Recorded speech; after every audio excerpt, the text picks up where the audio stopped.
guard the long-term productive capability of this country. So why would we repeat it? That is what we inherited. Public finances and public services in total crisis. Growth weak for years.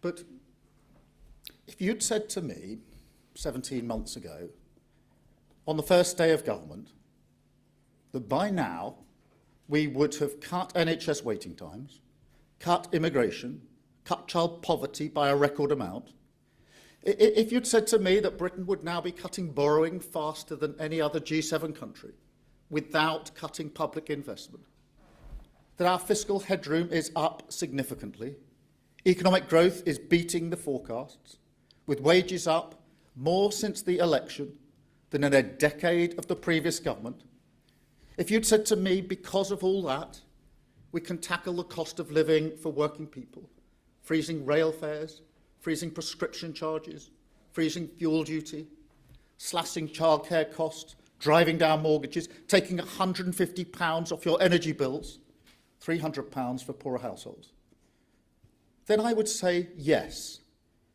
That is a record to be proud of. And I am proud. I'm proud the public services.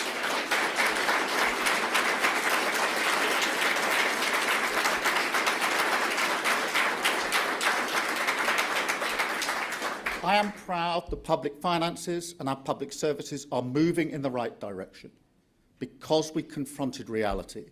We took control of our future, and Britain is now back on track. And look, I am also confident we have now walked through the narrowest part of the tunnel.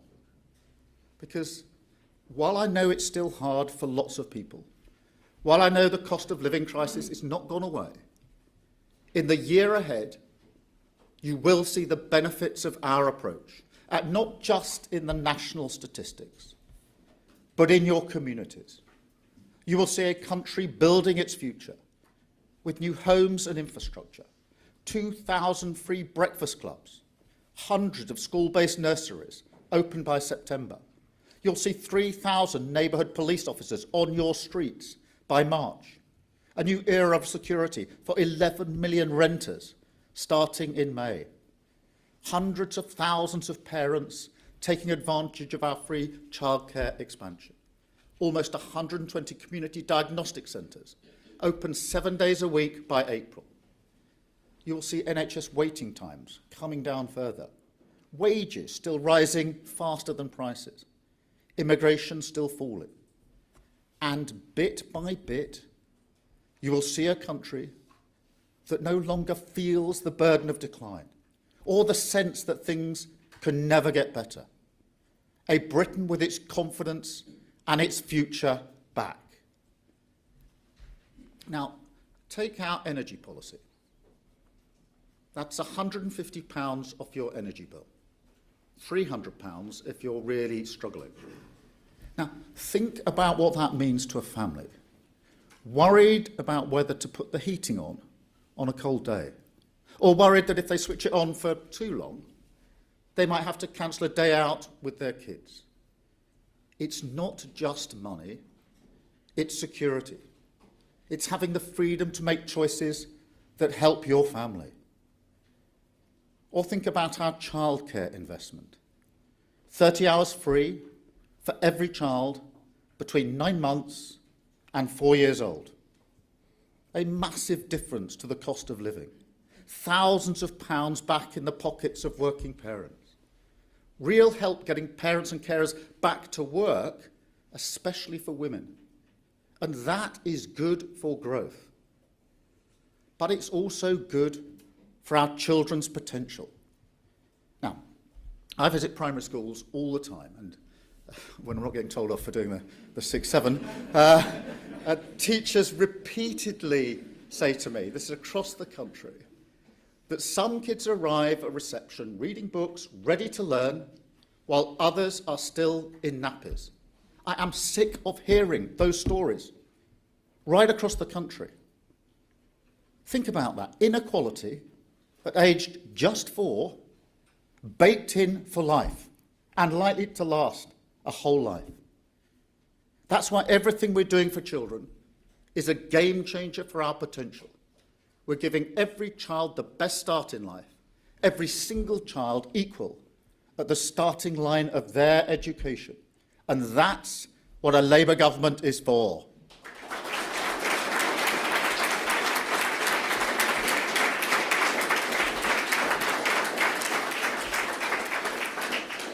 And look, when it comes to economic growth and living standards, we're confident we can beat the forecasts. We've already beaten them this year. We are in control of our future. We've already struck trade deals that are attracting billions of pounds of investment. We're removing barriers to business right across the economy, in planning, industrial policy, pension reform, artificial intelligence, capital investment. And right at the heart of the budget, we have a package of measures that give the green light for the world's best entrepreneurs to start, scale and list their companies in Britain. But we have to be clear, at this stage of our plan, the most important things that we can do for growth, the most important things that we can do for business, is first to drive inflation down, so that interest rates come down further still, and the cost of business investment comes down with it. And second, to retain market confidence that allows for real economic stability, so that businesses can plan with certainty. That is what the country needs most right now. It is what the budget secured. And that's why our choices were fair, they were necessary, and they were fundamentally good for growth. But I will level with you. As the budget showed, the path to a Britain that is truly built for all requires many more decisions that are not cost-free and they're not easy. We can all see the challenge.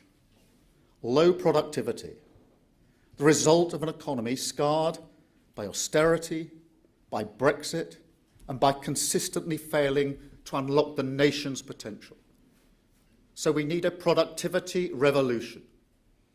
And as our plan runs to the end of Parliament, I want to set out some of the next steps in our economic renewal so that our progress can be fairly judged. First, regulation. Now, exactly a week ago, John Fingleton reported on our nuclear industry.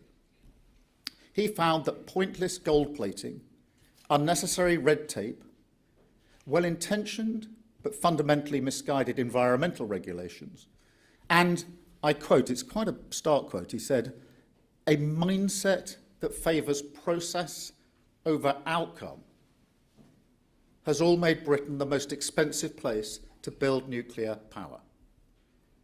Now, I agree with him.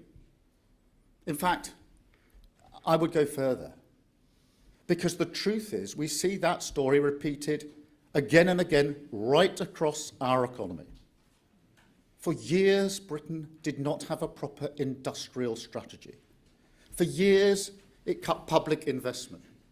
For years, it did not have a planning framework or frankly, a government that would quickly approve new railways, new tram lines, data centres, laboratories, power stations, wind farms, even whole towns.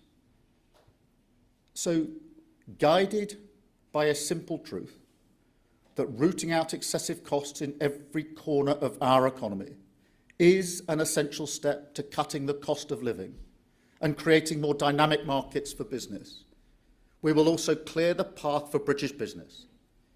And therefore, in addition to accepting the Fingleton recommendations, I'm asking the Business Secretary to apply these lessons across the entire industrial strategy. Second, welfare. For too long, our welfare system has trapped people in poverty. And poverty is always a barrier to potential. That's why we scrapped the two-child limit. But we also have to confront the reality that our welfare state is trapping people not just in poverty, but out of work. Young people in particular. And that is a poverty of ambition. And so while we will invest in apprenticeships and make sure young people without a job have a guaranteed offer of training or work, we must also reform the welfare state itself. That is what renewal demands. Now, this is not about propping up a broken status quo, nor is it because we want to look somehow politically tough. The Tories played that game, and the welfare bill went up by £88 billion, and they left children too poor to eat and wrote young people off as too ill to work. That was a total failure. So we've asked Alan Milburn to report on the whole issue of young people, inactivity and work, because we need to remove all the barriers which hold back the potential of our young people. Because if you're ignored early in your career, if you're not given the support you need to overcome your mental health issues, or you're simply written off because you're neurodivergent or disabled, then it can trap you in a cycle of worklessness and dependency for decades. That costs the country money, is bad for our productivity, and most importantly of all, is a massive waste of potential. And any Labour Party worth the name cannot ignore that. Third and finally, trade. Vital for productivity, essential for growth, crucial to the cost of living. And let me be crystal clear. There is no credible economic vision for Britain that does not position us as an open trading economy. So we must all now confront the reality that the Brexit deal we have significantly hurt our economy. And so for economic renewal, we have to keep reducing frictions.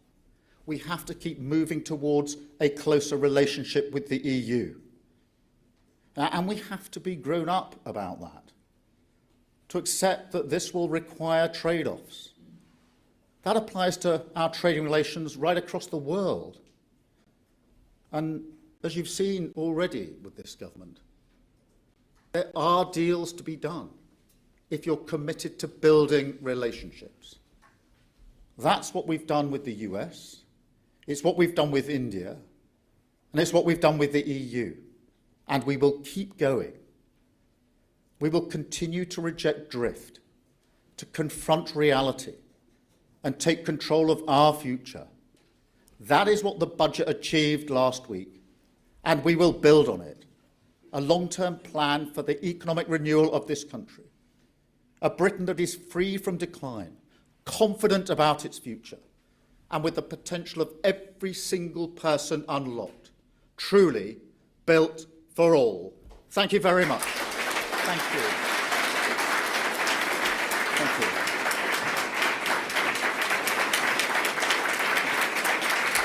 Thank you.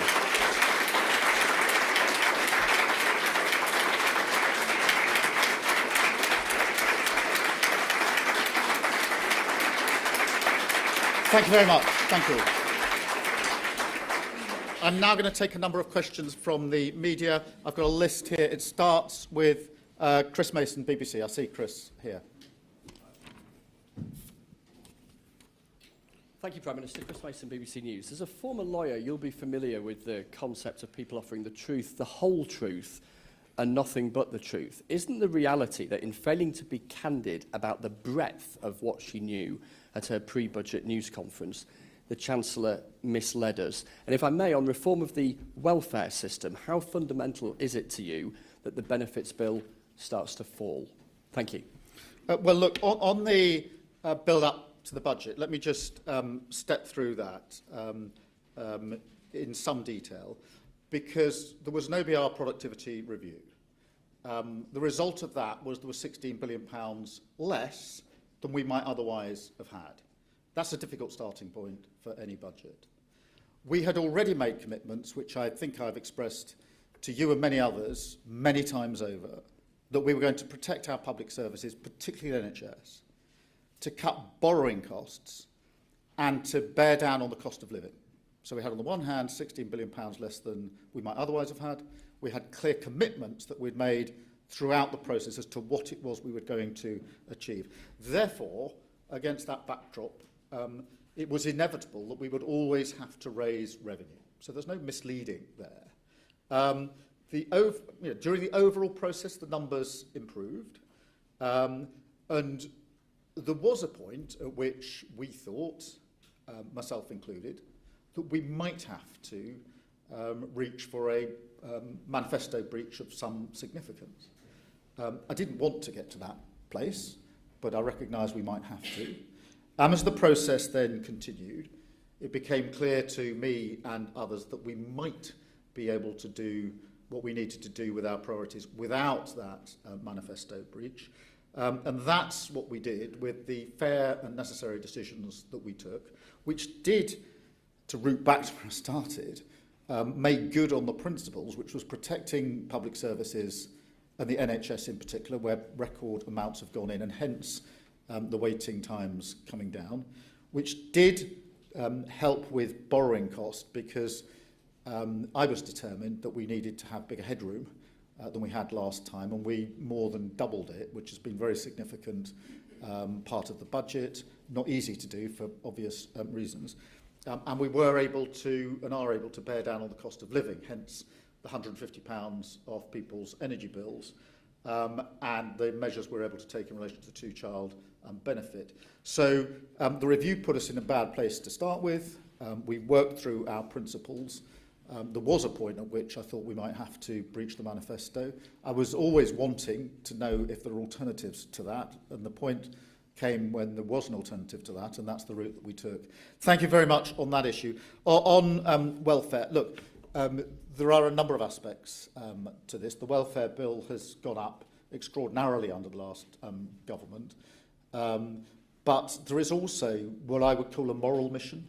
I've been particularly concerned about young people, best part of 1 million young people who are not in work and not learning. And over and above any other issue, I think it's a moral issue, because I know, all the evidence points to this, that if you're not earning or learning at that age, the likelihood is it's going to be that much more difficult to get into earning and learning later in your life, and therefore there's a real moral element to this as well. Thank you very much, Chris. Can I go to Sky? Beth, please. Thank you very much. Beth Rigby, Sky News. Prime Minister, we found out from the Office of Budget Responsibility that the Chancellor, with your backing, misled the public on November the 4th when she warned about a black hole in the public finances without telling us the second bit, that higher than expected tax receipts meant the economy was in a much healthier position than the Chancellor publicly suggested to all of us and to the country. A Cabinet Minister has told me this morning they do feel misled.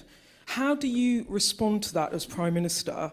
And can you really commit to driving through welfare cuts, given that some at your top table don't have confidence in you? Thank you. Thank you very much, Beth. Look, there was no misleading.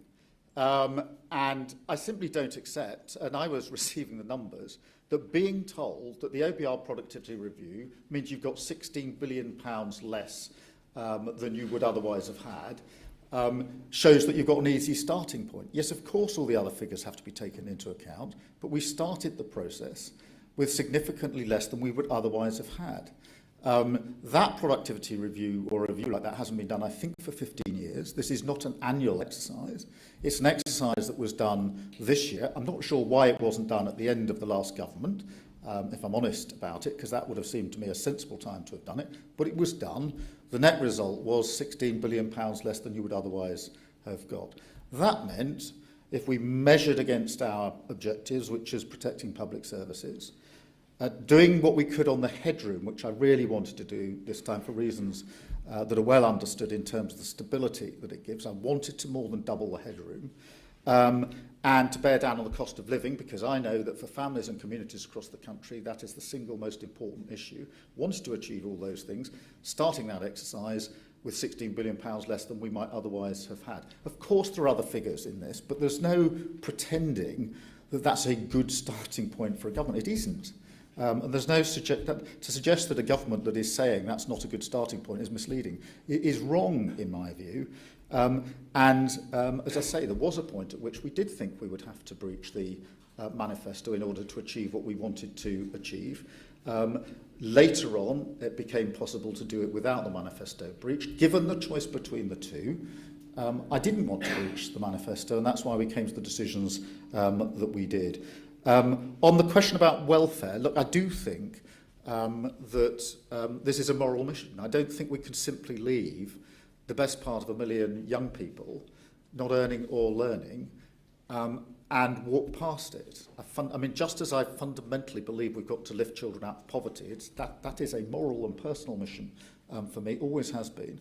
So too, I feel very strongly about the 1 million young people who we've got a cohort going through who, unless we intervene and do something, could well spend the rest of their lives in that kind of dependency. And I think that's wrong in principle, and that's why I want to deal with it. Thank you, Beth. ITV, Robert Peston.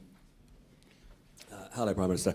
For my sins, I've reported on budgets for 35 years. That's a good record. And truthfully, I have never seen preparations for a budget as shambolic as these, except for Liz Truss's mini-budget, and we all know how that ended. Is this the Chancellor's fault, or is it your fault? Well, and just briefly on, you mentioned you want to drive faster on trade. Your current proposals for the EU are not economically significant. Are you going to drive harder and faster in getting a better trade deal with the EU? Robert, let me just deal with the substance of the budget, because it's really important that we focus on that, in my view. We have protected our public services and our NHS. That is hugely important. Our NHS was on its knees after 14 years of the last government. Now we're bringing waiting times down. That is not easy. It requires record investment. It requires decisions to be made, fair and necessary decisions of this government. And I'm proud of that. I'm proud of that. That is an outcome of the budget. We have over doubled the headroom than the headroom we had before. And every business knows that that helps with stability and certainty, which is what they're looking for above all else. And they know that that has an impact on inflation, which impacts them. So I'm proud that we've done that under the budget. And we've borne down on the cost of living. I'm proud that we've lifted 500,000 children out of poverty. I think is abhorrent. I think the idea we've had for the best part of 10 years, that if you have this cap in place, it would have any effect other than dragging hundreds of thousands of children into poverty, has been tried and tested to destruction. The only effect of it was to drag hundreds of thousands of children into poverty. And we're ending that under this budget, and I'm proud of that. I'm also...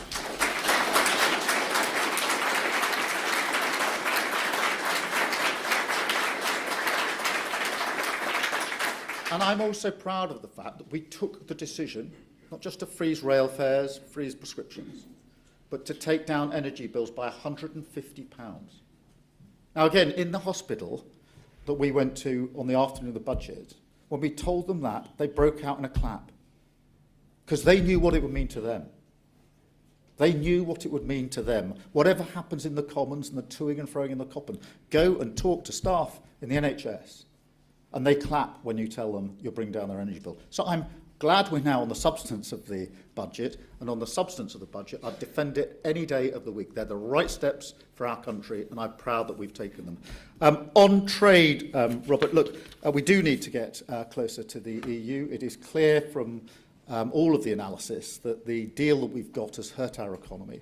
That's why we've rebuilt relations and reset relations with the EU, and I'm proud that we've done that. That is why we're moving forward. We had the mandates agreed for the SPS agreement, and that will drive down costs in supermarkets significantly, particularly food costs, and the emission trading scheme just in the last week or two. So we're making progress on that front. And that goes in addition to the other trade deals that we've done with countries of the US that we did. And I remember the days when people were saying to me, you can't have a deal with the US and a deal with the EU, and we've got both. And the deal that we did with India, which it had been in the making, I think, for 8 years until we came along and actually did the deal. So I'm proud that we're making that progress. Thank you very much. I'll go to Chris Hope from GB News. Chris.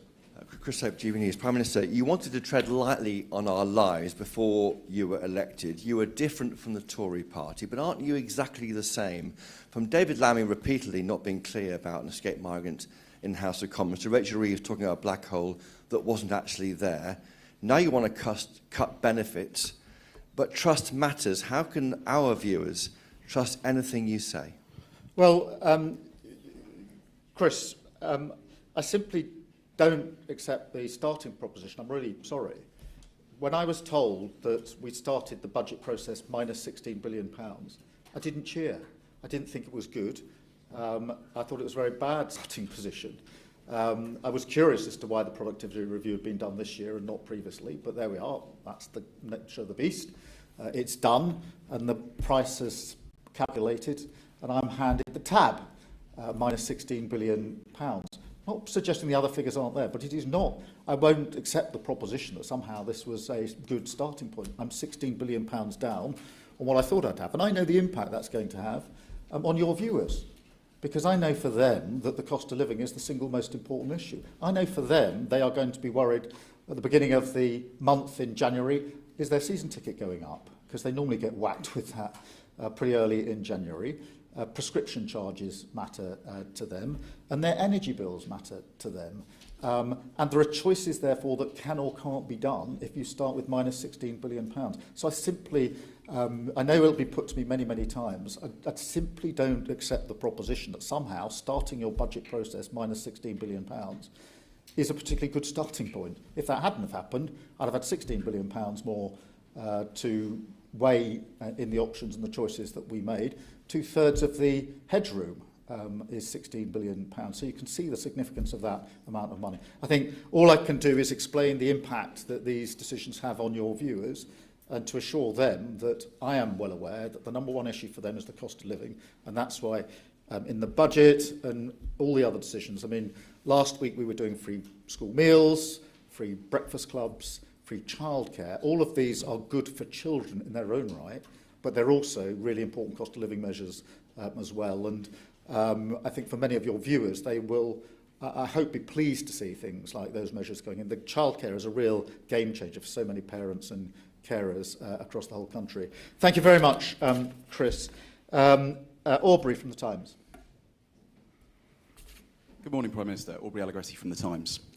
Given we now know that actually you had a budget surplus of at least £4 billion before Rachel Reeves gave her press conference, which set hairs running and fueled all this speculation, isn't it misleading of her to have still then not ruled out an income tax rise and only given us one side of the story after she'd been made aware that things were better than anticipated? And do you think that the OBR has overstepped its remit by publishing what forecasts it gave to the Treasury? And when, or actually, do you think that having more transparency like that is a good thing? Thank you. Well, Aubrey, I've been through this a number of times, but obviously at the early stage, it's very important not to rule out steps that... It's a process that goes on, as you know, for some weeks until the final decisions are made. But to be told at the beginning of the process, you're £16 billion worse off than you might otherwise have been is a significantly difficult starting point. We could have made other choices. I could have said, I know we said we would protect the NHS, but I've decided now not to. We're going to cut the funding to the NHS and let it go back to where it was under the last government. I wasn't going to do that. We could have said, well, I wanted to more than double the headroom, but we're not going to do that anymore. I was concerned about that and wanted to make sure that we had a significant headroom for reasons that are obvious to the markets and to business. And we could have said we're not going to bother about any of the cost of living measures. We know it's the number one concern to voters, but we're just not going to do it. I fundamentally disagree with that. And therefore, of course, it was right that we flagged that we started in this position. And my strong view is it would have been wrong to rule out measures that would have to be taken as a result, and in fact were taken, because there were tax rises in the budget, as you and others have pointed out to me a number of times. In relation to publishing the figures, look, that's a matter for Richard Hughes, I think, to explain rather than me. Good. I've got Guardian, Jess. Hi there, Prime Minister. Jess Elgott from The Guardian. You've said a few times in this speech that you don't believe or will beat the OBR's gloomy forecasts on growth or living standards. You're clearly very angry at the timing of the productivity downgrade. And you've given them figures that you know you'll probably never have to do on spending cuts before the next election. What is the point of the OBR if it clearly doesn't command your confidence? I'm not angry at the productivity review. It's a good thing that reviews like that are done from time to time. I'm bemused. Myself, I feel that doing it at the end of the last government and before we started might have been a good point to do a productivity review so we could know exactly what we were confronted with. Doing it 15, 16 months into a government, it had to be done sometime, but picking up the tab for the last government's failure and it's been the nature of the beast, frankly, for the last 16 months, but it was given a special emphasis in that exercise. So I'm not angry. I'm just bemused as to why it wasn't done at the end of the government rather than done now. But but I'm not saying that these reviews aren't important, etc. On beating the forecast, look, I am confident, and I'm confident because the forecast that was given to us for 2025 for economic growth was 1%, and it came in last week at 1.5%. That's a 50% overreach on the forecast. So I know these targets can be beaten, and we are absolutely out to defy the forecasts and beat them, just as we've already done this year. On the OBR, I'm very supportive of the OBR. I'm very supportive of the OBR. It is, in my view, vital for stability and inbuilt in our fiscal rules, which I've said a number of times are ironclad. So, look, I'm not going to suggest that what happened last week, which was the entire budget being published before the Chancellor got to her feet, was not anything other than a serious error. This was market-sensitive information. It was a massive discourtesy to Parliament. It's a serious error, and there's an investigation that's going on. But as for the OBR itself, I'm very supportive of the OBR for the reasons I've set out. Vital for stability, vital and integral to our fiscal rules, which I've said a number of times are ironclad. Thank you very much, Jess. I've got Lizzie from The Mirror. Prime Minister, Lizzie Buckham from the Daily Mirror. You talked about looking again at welfare reform, but you failed to pass your measures the last time you tried.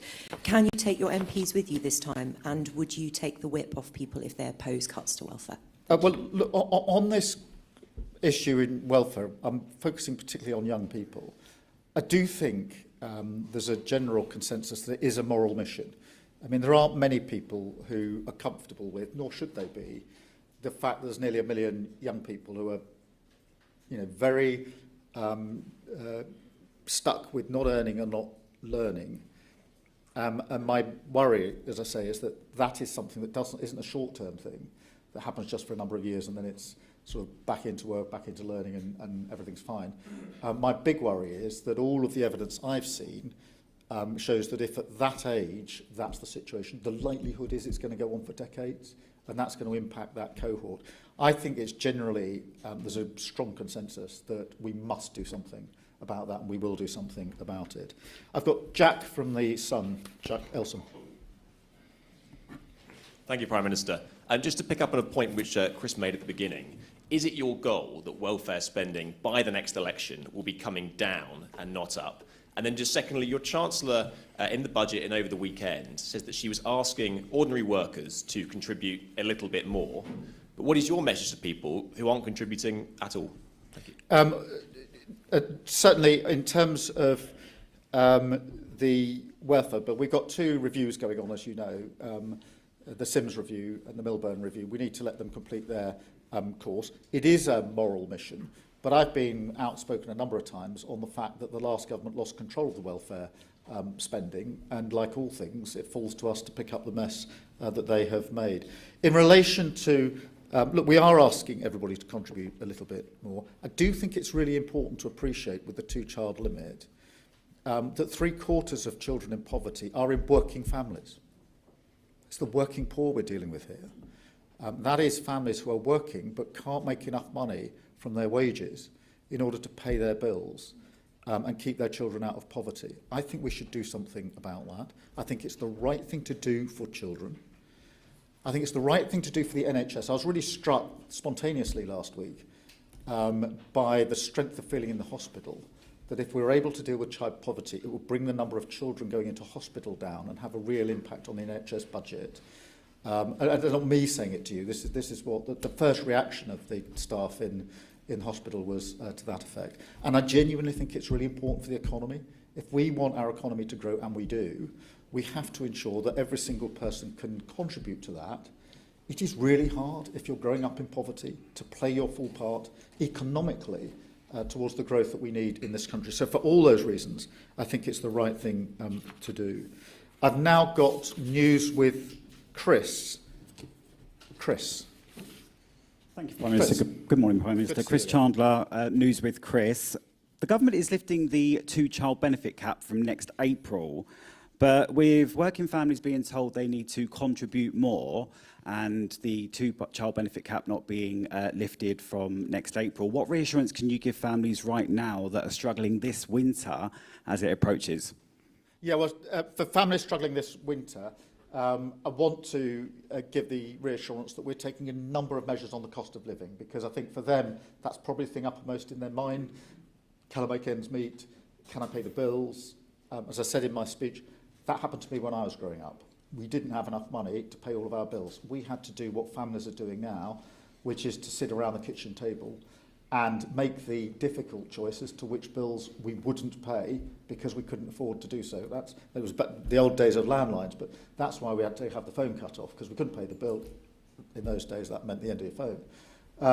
But those are the decisions that families are going through this winter, and that's why what I'd say through you to them is we are taking measures in relation to rail fares, to prescriptions, energy bills down by £150. For those that are struggling most, that's on top of the 150 that we're already taking off for. So last winter, 3 million families that needed it most had their energy bills reduced by £150. We've extended that to 6 million of the poorest families, those struggling most this winter. So for them, there's that additional benefit as well. And for any of those through you who've got children who can benefit from free breakfast clubs, from free school meals, the free childcare, which downstairs there's a nursery where you see firsthand the evidence of this, from 9 months to 4 years, does save a significant amount of money, does mean that parents and carers can get back into work if that's what they want to do and earn a little bit more. And it's hugely important for children, because I fundamentally believe that children aged 4 ought to be at the same point on the starting line. And as I said in my speech, I'm sick of hearing that children aged 4, some of them ready to learn, some of them in nappies. It's not a slogan in a speech. It's really something we should all be concerned about. We're beginning to end that. So thank you very much, Chris. And I've got News ASB Andrew. Andrew. Good morning, Prime Minister. What guarantees can you give that your government will be transparent about fiscal realities, even if the news is politically inconvenient? Well, I think, firstly, Andrew, thank you very much. I think by standing up here and walking through the decisions that we've made, hopefully that helps explain the process and very much setting out the result of that, the substance, the content of the budget, and being clear, I think, as to what the driving principles were behind it, that we wanted to protect our public services, our NHS in particular, and most people would say that's a good thing, because they need to know the NHS is there for them and their families when they need it. And one of the saddest things under the last government is when Labour left power, we had the lowest waiting lists and the highest confidence in the NHS. And that was really appreciated in the NHS and by the staff. At the last election, we had the highest waiting lists and the lowest confidence. And you can imagine the impact that had on the staff of the NHS who are trying to do their level best, and yet public confidence is at its lowest because of the position they've been left in. So we were determined to turn that around. We're determined to bring down the cost of borrowing, because that then impacts on interest rates, which then for anybody with a mortgage or a bill or anything where interest rates make a difference is hugely important. And I wanted transparently to be clear that the cost of living is the single most important thing for most families and communities across the country. And they will want to know, and through me and you questioning me, can know that we've taken a number of measures on the cost of living, which will help. It doesn't eradicate the problem, but helps, but also gives the sense that we're a government that does actually understand what a cost of living crisis feels like, and that's determined to make the fair and necessary decisions to deal with it. Thank you all very much indeed. Thank you.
And the creation to go to school, that learning begins at such an early age, and what a difference it makes, and that giving our children the best start in life, unlocking their full potential, is so important to our country's future. And that is the purpose of this government in a nutshell. Now, I said it at Labour Party conference. We have a plan for a Britain that is built for all. And we're going to unlock the potential of every single person and community in this country. Because whether it's our public services that don't work, the cost of living crisis holding it back, or whole regions of our country ignored as sources of growth, in the end, it's all about potential. And that's why the budget was a moment of personal pride for me.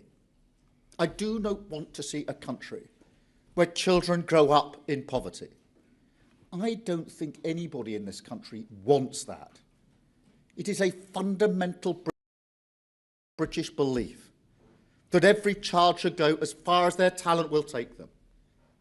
And poverty is a barrier to that. Just think about it. Think about the skipped meals, the cold bedrooms, the school uniform that is too small or worn through. And think about a 7-year-old in that situation, a young girl or boy, who still has to go to school and face the world's gaze. Are they ready to learn to the best of their ability? Are we giving them a fair and equal opportunity to succeed? I think it's abhorrent. The Tories raised child poverty by 900,000. 900,000 children. That is their worst legacy, bar none. It's not just abhorrent, it's also counterproductive. On Wednesday last week after the budget, the Chancellor and I went to a hospital and we were speaking to the staff who'd gathered there. And we told them that we're lifting the 2-child limit, and they cheered. And they did so, and they said to us, that matters because you wouldn't believe how many children come through our doors of our hospital because of poverty. Poverty in Britain today. So this is a public services issue. It can help to lift the pressure on the NHS.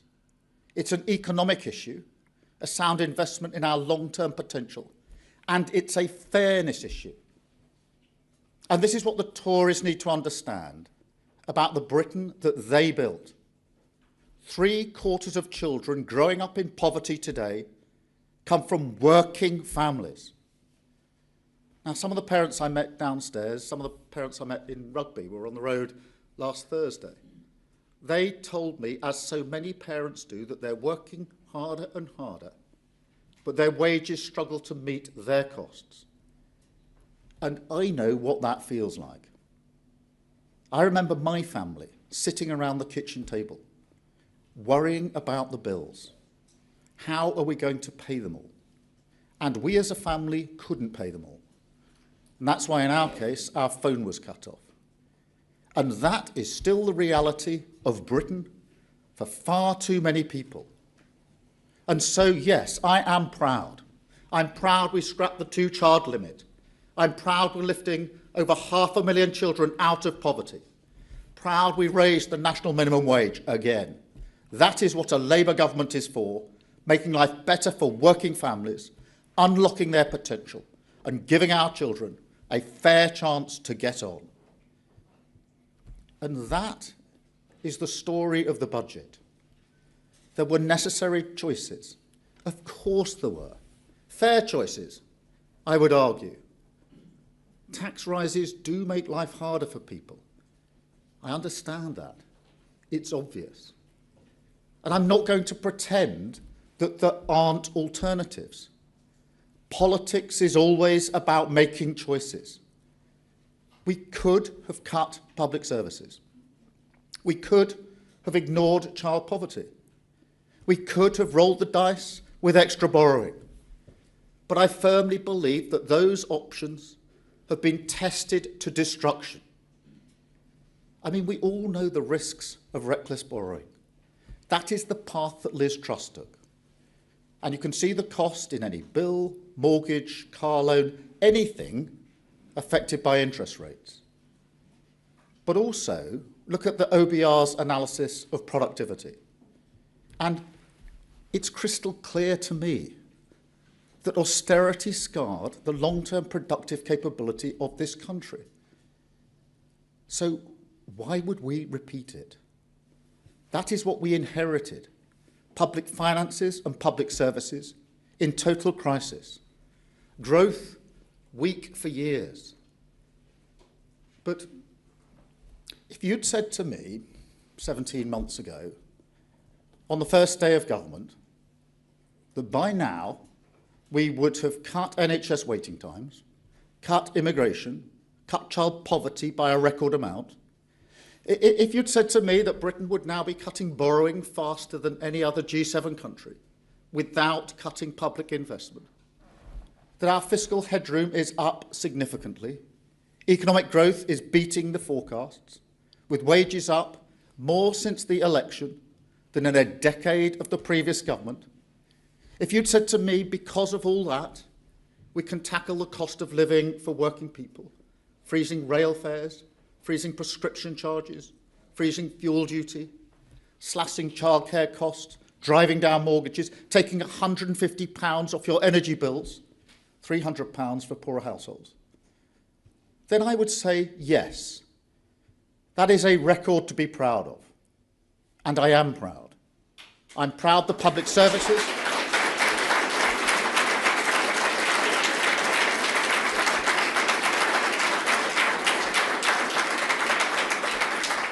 I am proud the public finances and our public services are moving in the right direction because we confronted reality. We took control of our future, and Britain is now back on track. And look, I am also confident we have now walked through the narrowest part of the tunnel. Because while I know it's still hard for lots of people, while I know the cost of living crisis is not gone away, in the year ahead, you will see the benefits of our approach, not just in the national statistics, but in your communities. You will see a country building its future with new homes and infrastructure, 2,000 free breakfast clubs, hundreds of school-based nurseries opened by September. You'll see 3,000 neighbourhood police officers on your streets by March. A new era of security for 11 million renters starting in May.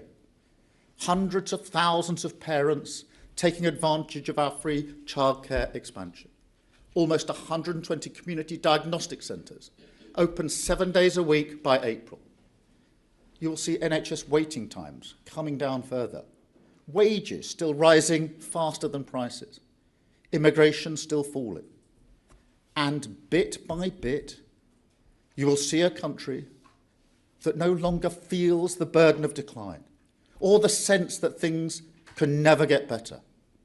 A Britain with its confidence and its future back. Now, take our energy policy. That's £150 off your energy bill. £300 if you're really struggling. Now, think about what that means to a family. Worried about whether to put the heating on a cold day, or worried that if they switch it on for too long, they might have to cancel a day out with their kids. It's not just money, it's security. It's having the freedom to make choices that help your family. Or think about our childcare investment. 30 hours free for every child between 9 months and 4 years old. A massive difference to the cost of living. Thousands of pounds back in the pockets of working parents. Real help getting parents and carers back to work, especially for women. And that is good for growth. But it's also good for our children's potential. Now, I visit primary schools all the time, and when I'm not getting told off for doing the 6-7, teachers repeatedly say to me, this is across the country, that some kids arrive at reception reading books, ready to learn, while others are still in nappies. I am sick of hearing those stories right across the country. Think about that. Inequality at aged just 4, baked in for life and likely to last a whole life. That's why everything we're doing for children is a game changer for our potential. We're giving every child the best start in life, every single child equal at the starting line of their education. And that's what a Labour government is for.